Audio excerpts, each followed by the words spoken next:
step 2, which is finance your studies. So here we're going to have Diane talk to us about how to pay for your studies in California. It's a pleasure to be here with you today. So as you've just heard, California has many options to continue your studies. So today I'm going to speak with you about some of the ways to save money.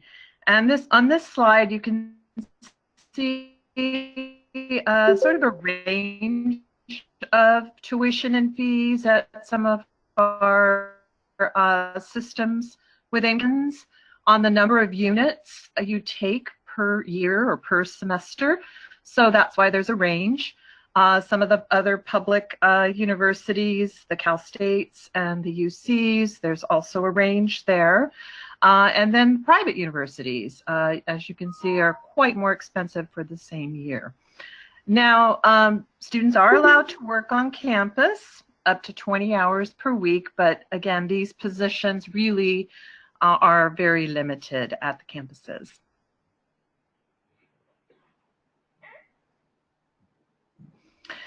So after completing an associate's degree, or 2-year degree at the community college, and you've already heard about OPT, optional practical training, students are allowed to work up to 12 months.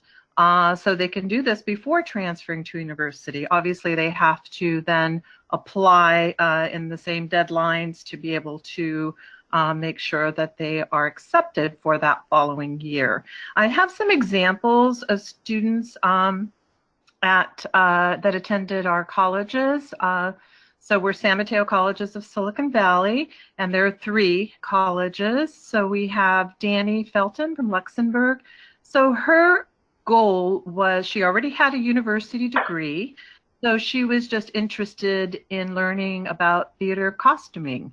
So she received that degree, and she was able to work afterwards for those 12 months. Then we have, we call her Joey from Hong Kong, and she actually completed, so we have these circumstances as well, where students enter not in the fall, but in the spring. Joey entered in January to our community colleges, so she actually graduated 2 years later in December. And so because her goal was University of California, Davis, she could not enter until the fall, September. So she actually took advantage and looked for work, was able to get a job at Twitter during that interim. And then we have Ahmed, whose goal was to get a degree in automotive technology, 2-year degree, master mechanic level, and he was then able to get a job locally at Tesla.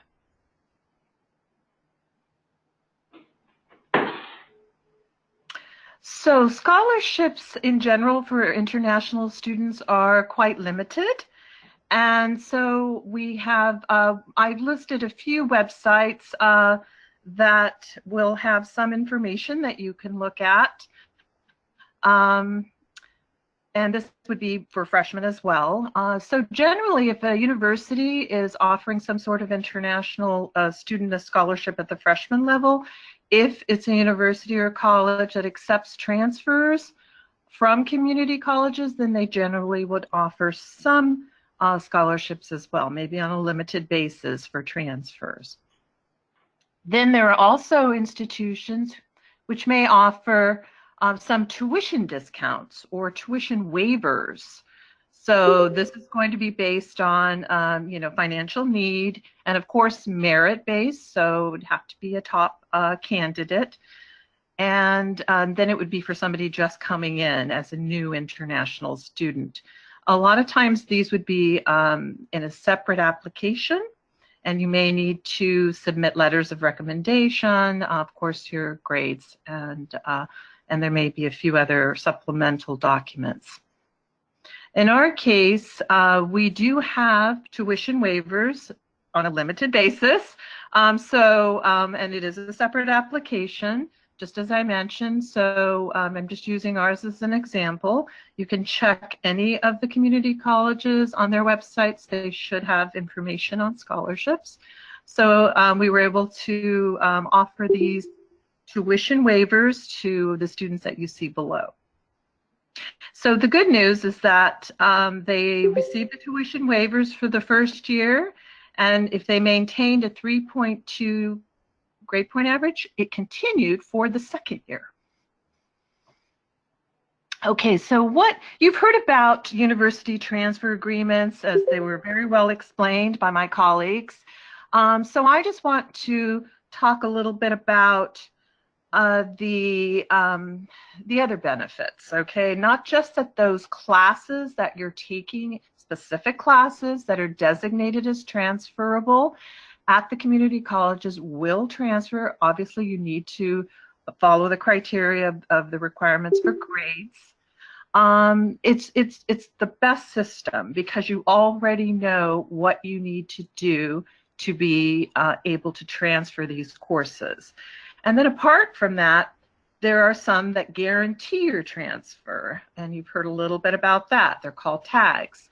So again, this is something that is not always offered in the way that California offers these transfer agreements. If you go to other states, they may have them, but honestly, I believe California, and I am biased, but has the best system for transferring from community college to systems of higher education, in our case, the UCs, the CSUs, and private as well.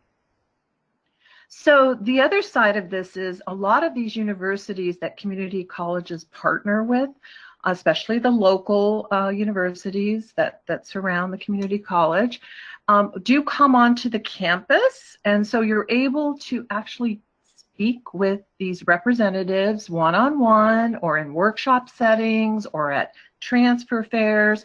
So you can get additional information on what does it take to be able to get into the university, and also possibly, if available, some sort of scholarship for a transfer.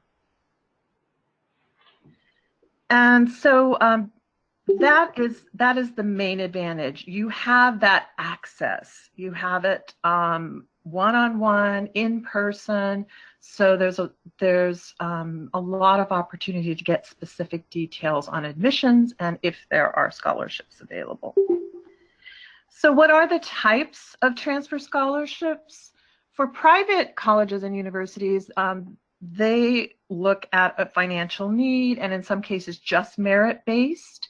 So the range is quite large, from $5,000 to $25,000, because private universities and colleges may have more, well, the tuition will be higher, number one. It's going to be higher than public in many cases, but they also have this ability to offer more in scholarships. So, so something to really look at when you're researching a transfer university. For public, they're more limited because it's public funding that we're able to operate, so we can't just gift that to international students. So in the cases of public four-year colleges and universities, they may have country-specific scholarship because someone left money, and if you're a student from that country, an alumni, for example, may have left some money, and if you're a student from a country, that country, you can apply. And so you may be able to get these other types of scholarships that are offered at those universities, and there are grants, global grants.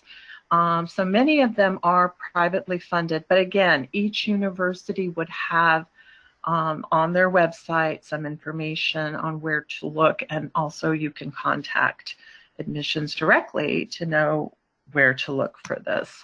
But again, if you're a transfer student, you have more time to do this sort of research. So that's, again, such an advantage. And then for those that are looking at merit, primarily those merit scholarships, you have to be a top student in the classes, but you also need to have some engagement outside of the classroom, whether it's clubs, campus clubs, projects with professors, running for office and student government. I mean, we've had international students, I'm not kidding, take over our student government in some of one of our 3 colleges. Half of the the government positions were held by international students. I thought that was great. So they were senators and president and all of that. So all of those types of things, including looking at an honors program, if the community college offers that, and many do, those are going to help open up your options, many more options for transfer for scholarship. Oh, one last thing about taking a class at a local university. Yeah, that could be if it's available.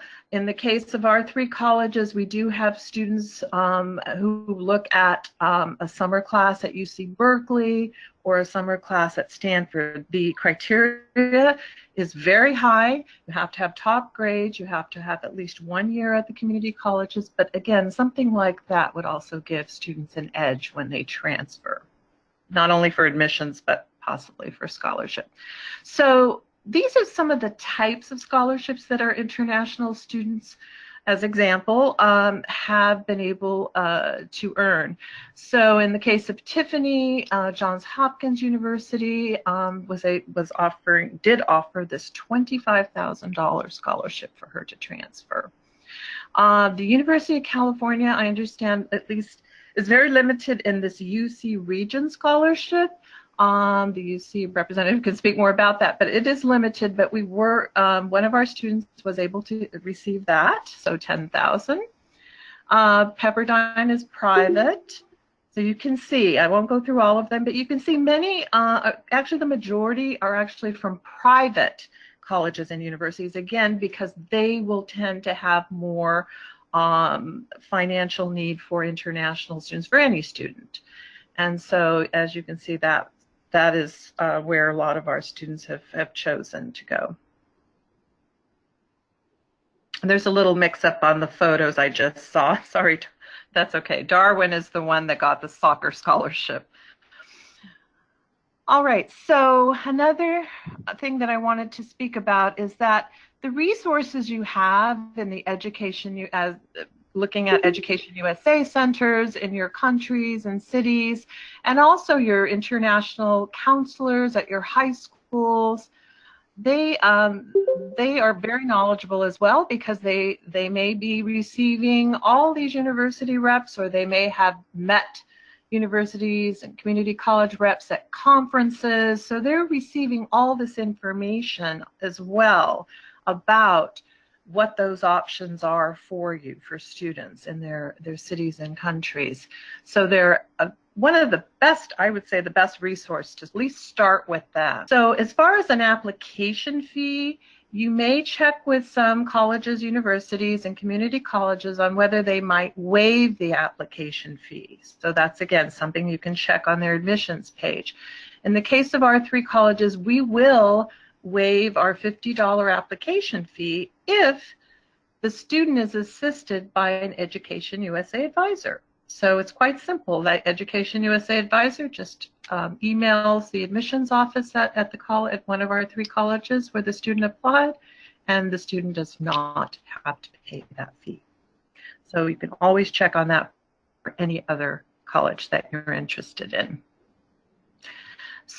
So I have some questions here that may be helpful in researching how this works at community colleges. So you can compare the cost of living. Now, California is an expensive state compared to other states. So you can look at the cost of living and the tuition and see if that's something you can do and whether they offer a scholarship. And then also knowing which universities the community college has transfer agreements with, because when there's a transfer agreement, we're going to know more about that university, whether they offer scholarships. We're able to provide a lot more information to the student. So that's a question to ask. And then how many of those, again, the community college would know whether they offer scholarships. The universities that the students transfer to would offer these types of scholarships or tuition discounts. And also, where do the students transfer? So within California, it's pretty common for California community colleges that students do go on to public CSUs and UCs because of these agreements, but there are those that do go on to private as well.